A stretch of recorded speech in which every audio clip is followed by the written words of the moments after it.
আলহামদুলিল্লাহ আলহামদুলিল্লাহ ওয়াকাফা ওয়া সালামুন আলা ইবাদিহিল্লাযীনা ইসতাফা আম্মা বাদ। দ্বীনী ভাইয়ের আমার, আজকে নবী এবং রসুলদের যে কিসসা কাসাসুল আম্বিয়ার হযরত ইব্রাহিম আলাইহিস সালামের কিসসার শেষ পর্ব, যেই পর্বে হযরত ইব্রাহিম আলাইহিস সালামের সম্পর্কে কিছু বিশেষ আলোচনা করব। আমরা এর পূর্বে ইব্রাহিম আলাইহিস সালামের সম্পর্কে বেশ কিছু আলোচনা শুনেছি এবং আমরা জেনেছি যে তার ঈমানের দৃঢ়তা, তিনি কত মজবুত ঈমানদার ব্যক্তি ছিলেন এবং আল্লাহ রাব্বুল আলামিনের প্রত্যেকটি পরীক্ষাতে কিভাবে তিনি পাস করেছেন। তো আজকে তার জীবনের একটি গুরুত্বপূর্ণ ঘটনা, এটাও তার ঈমানের বৃদ্ধি এবং ঈমানকে মজবুত করার জন্য তিনি একটি ঘটনা তার জীবনে ঘটেছিল বা তিনি আল্লাহ রাব্বুল আলামিনের কাছে একটি প্রশ্ন করেছিলেন। আজকে আমরা জানব সেই প্রশ্নটি। হযরত ইব্রাহিম আলাইহিস সালাম হঠাৎ একদিন মহান রব্বুল আলামিনের কাছে জিজ্ঞাসা করলেন যে, হে আল্লাহ, আপনি মৃত্যু ব্যক্তিদেরকে, পৃথিবীতে মানুষ আসে যায় এবং অনেক জীবজন্তু তাদের মৃত্যু হয়, মৃত্যুর পরে কিয়ামতের দিন আবার যে উঠাবেন, সে কীভাবে উঠাবেন, তাদেরকে কিভাবে জীবিত করবেন? এটার কারণটা ছিল আল্লাহ রাব্বুল তাকে জিজ্ঞাসা করেছিলেন, কি ব্যাপার ইব্রাহিম, তোমার কি ঈমান, বিশ্বাস নেই আমার প্রতি? আমার উপরে এই বিশ্বাস নেই যে আমি মৃত্যুদেরকে আবার জীবিত করতে পারবো? তো বলেছিলেন যে অবশ্যই আমার বিশ্বাস আছে, তবে এই বিশ্বাসটাকে আরও মজবুত করতে চাই। অর্থাৎ তার ঈমান, ইউনতাকাল ঈমানাহু মিন ইলমিল ইয়াকিন ইলা আইনিল ইয়াকিন, মানে স্বচক্ষে আমি দেখে এটাকে আরও মজবুত করতে চাই আমার ঈমানটাকে, এই বলে তিনি আল্লাহর কাছে প্রশ্ন করেছিলেন।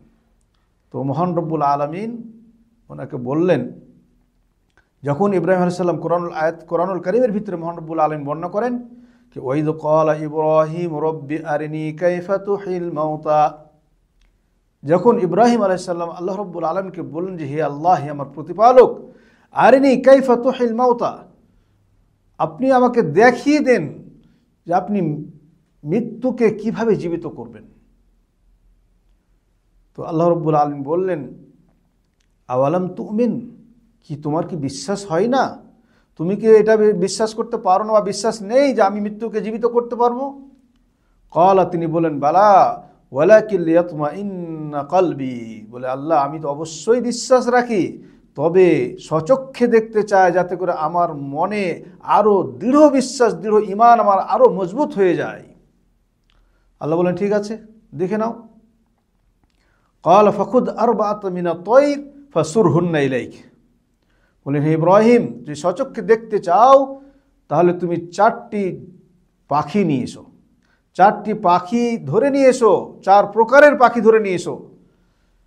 ফাসুরহুন্না ইলাইক, এবং প্রত্যেকটি পাখিকে তুমি ভালোভাবে দেখে নাও, চিনে নাও যে সেটা কী ধরনের পাখি এবং কোন পাখি এবং কী ধরনের পাখি।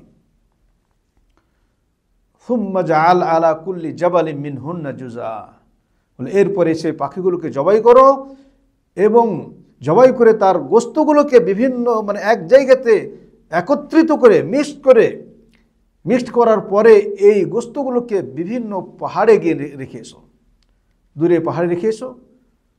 কিছু অংশ 4টি জায়গায়, 4 পাহাড়ে বা 4টি জায়গাতে এই পাখির গোস্তগুলো রেখে এসো, আর মাথাগুলো তোমার কাছে রাখো। ইব্রাহিম আলাইহিস সালাম তাই করলেন। এইবারে এক একটি মাথা কাছে রেখে সেই মাথা নিয়ে তুমি পাখির নাম ধরে ডাক দাও যে এই অমুক পাখি চলে এসো। দেখো তোমার কাছে সেই পাখির গোস্তগুলো দৌড়িয়ে দৌড়িয়ে আসবে, ছুটতে ছুটতে আসবে, এবং কিভাবে সে পাখি আবার নতুনভাবে তৈরি হয়ে যায়, গোস্ত করা বা কাটা পাখি যাকে জবাই করা হয়েছিল, জবাইকৃত পাখিগুলো কিভাবে আবার একত্রিত হয়ে যায়, আবার নতুন সুন্দরভাবে বিভিন্ন গোস্তের মাঝে থেকে একটি একটি করে, অর্থাৎ যেখানে সমস্ত গোস্তগুলোকে একত্রিত করা হয়েছিল সেই গোস্তে কিভাবে এক এক পাখির গোস্ত বের হয়ে এসে আবার নতুনভাবে পাখি তৈরি হয়ে যায়। তো হযরত ইব্রাহিম আলাইহিস সালাম তাই করলেন। যখন ডাক দিলেন একটি পাখির নাম ধরে, তখন সেই পাখি গোস্তগুলো বিভিন্ন দিক থেকে দৌড়িয়ে আসতে শুরু করলো, উড়ে আসতে শুরু করলো। এইভাবে আস্তে আস্তে আস্তে আস্তে তার সামনে তার পাশে হাতে যে মাথাগুলো ছিল সেই মাথার থেকে সাথে লেগে এক অপরের আগের মতো আবার সেই পাখি 4টি পাখি তৈরি হয়ে গেল। তো ইব্রাহিম আলাইহিস সালাম বললেন যে ওয়ালামু আন্নাল্লাহ আলা কুল্লি ওয়ালাম আন্নাল্লাহ আলা কুল্লি শাইইন কাদির। ইব্রাহিম সাল্লামকে আল্লাহ তাআলা বললেন যে ইব্রাহিম জেনে রাখো যে মহান রব্বুল আলামিন পরাক্রমশালী এবং প্রজ্ঞাময়। এই একটি ঘটনা ছিল। এরপরে হযরত ইব্রাহিম সাল্লামের মৃত্যুর ঘটনা আমরা জানব। হযরত ইব্রাহিম আলাইহিস সালাম মহান রব্বুল আলামিনের এই বিভিন্ন পরীক্ষাতে অত্যন্ত উচ্চ সম্মানে ভূষিত হয়েছিলেন, সম্মানিত হয়েছিলেন।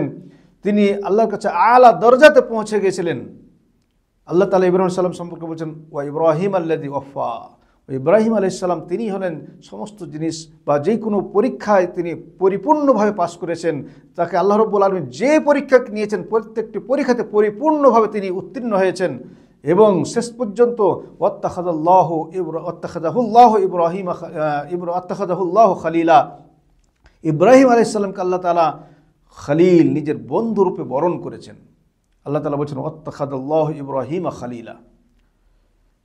ইব্রাহিম আলাইহিস সালাম তিনি ছিলেন আল্লাহর খলিল এবং তিনি ছিলেন বানিয়ে কাবার তৈরি করেছিলেন আল্লাহর হুকুমে এবং সর্বপ্রথম হজের যে দাওয়াত দিয়েছিলেন, হজের জন্য মানুষদেরকে ডেকেছিলেন, হজের কর্ম শুরু করেছিলেন, তিনি ছিলেন হযরত ইব্রাহিম আলাইহিস সালাম।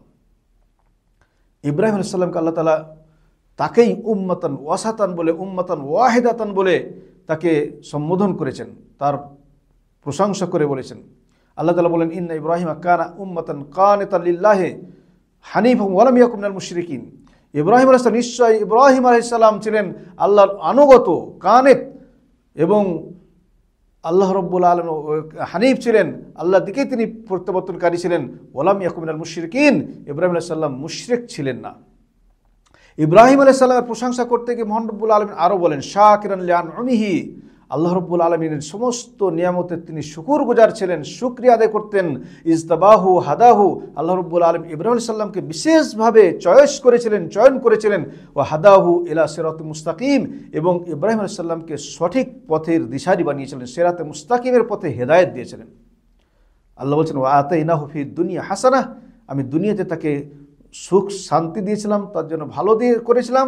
ওয়া ইন্নাহু ফিল আখিরাতি লামিনাস সলিহিন, এবং শেষ ফলাফল তার হবে, অর্থাৎ আখিরাতেও তিনি নেককার এবং সৎ কর্মশালীদের অন্তর্ভুক্ত তাকে করা হয়েছে, অন্তর্ভুক্ত হবেন।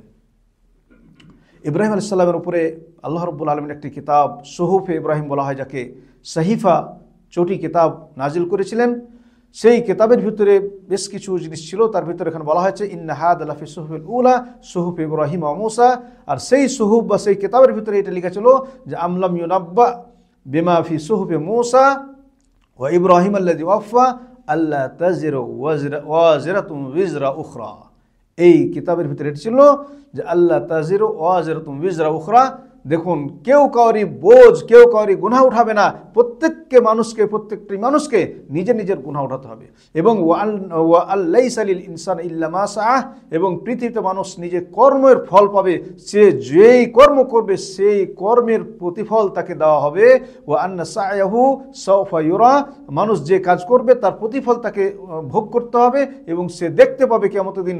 সুম্মা ইজজাহুল জাজা আল আউফা, এবং তাকে পরিপূর্ণ, মানুষ দুনিয়াতে যে কাজ করে তার পরিপূর্ণ বদলা, পরিপূর্ণ প্রাপ্য তাকে কিয়ামতের দিন দেওয়া হবে।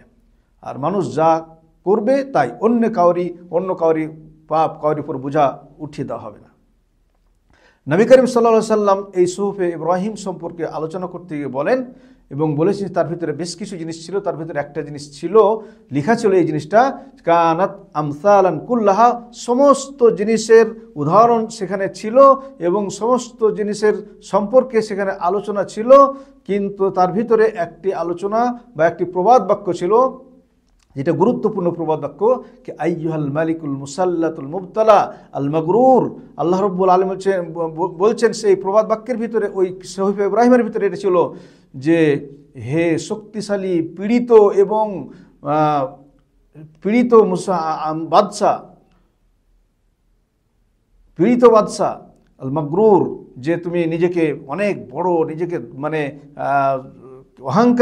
অহংকারী বাদশা, শুনে রাখো, ইন্নী লাম আবআসুকা লিতাজমা দুনিয়া, আমি তোমাকে পৃথিবী একত্রিত করার জন্য, পৃথিবীকে তোমাকে একত্রিত করার জন্য দুনিয়াতে পাঠাই নাই, বাদ আলাবাদ, বরং ওয়ালাকিন বাআসতুকা লিতারুদ্দা আন্নি দাওয়াতাল মাজলুম, আমি তোমাকে পৃথিবীতে এই জন্য পাঠিয়েছি যাতে করে মাজলুমদের দাওয়াত থেকে তুমি বেঁচে থাকো। মাজলুমদের উপর মানে মাজলুমরা যেন তোমার উপর বদদোয়া না করে, মাজলুমদের দাওয়াত থেকে বেঁচে থাকবে। কারণ মহান রব্বুল আলামিন বলছেন, ফাইন্নী লা আরুদ্দুহা ওয়ালাউ কানাত মিন কাফির, কারণ মাজলুম যখন দোয়া করে, সে মাজলুমের দোয়া আমি ফিরিয়ে দিই না, যদিও সে একজন কাফের মাজলুম হয়। এই কথা ইব্রাহিম আলাইহিস সালামের সোহফের ভিতরে লেখা ছিল। যাই হোক, এরপরে ইব্রাহিম আলাইহিস সালামের মৃত্যুর সময় ঘনিয়ে আসে। আল্লাহর বলা হয়েছে যে ইব্রাহিম আলাইহিস সালাম মোটামুটি 175 থেকে 200 বছর পর্যন্ত বেঁচে ছিলেন। অনেকেই 175, কয়েকটি ইখতিলাফ আছে তার মানে বয়স নিয়ে, কেউ বলছেন 175, কেউ বলছেন 195, বিভিন্ন রকম শব্দ এসেছে। তার ভিতরে মোটামুটি 175 থেকে প্রায় 200 বছর তিনি দুনিয়াতে বেঁচে ছিলেন আল্লাহ রাব্বুল আলামিনের ইবাদত এবং নিজের ঈমানকে মজবুত করে। সুম্মা তুওয়াফা ওয়া দুফিনা ফি মিনতাকাতিল খালিল ফিলিস্তিন, তারপর ইব্রাহিম আলাইহিস সালামের মৃত্যু হয় এবং তাকে আল খালিল এলাকাতে, ইব্রাহিম আলাইহিস সালাম ফিলিস্তিনের ভিতরে আল খালিল এলাকাতে, অর্থাৎ ইব্রাহিম আলাইহিস সালাম নিজের জন্য একটি জায়গা ক্রয় করে রেখেছিলেন, সেখানে তার জায়গাটির নাম ছিল আল খালিল এলাকা, সেই এলাকাতে তাকে দফন করা হয়েছে, তার ক্রয় করা জায়গাতে। এবং হযরত ইসমাইল এবং ইসহাক আলাইহিমুস সালাম, ইনারা দুইজনে আরও লোকজনকে নিয়ে তাকে দফন করেছিলেন। আল্লাহ রাব্বুল আলামিন আমাদের সকলকে ইব্রাহিম আলাইহিস সালামের যে ঘটনা থেকে আমরা যা কিছু শিক্ষা পেলাম বা নিলাম, এই সমস্ত এভাবে আমাদের প্রত্যেককে আমাদের ঈমানকে বিভিন্ন কাজকর্মে ধৈর্য ধারণ করার এবং তার মতো সহনশীল হওয়ার এবং বিভিন্ন কাজকর্মে মহান রব্বুল আলামিনের সমস্ত জিনিসকে পরিপূর্ণ করে মানে দেখানোর তৌফিক দান করেন। আমিন। ও সাল্লাল্লাহু আলা নবিয়িনা মুহাম্মদ। আসসালামু আলাইকুম ওয়া রাহমাতুল্লাহি ওয়া বারাকাতুহু।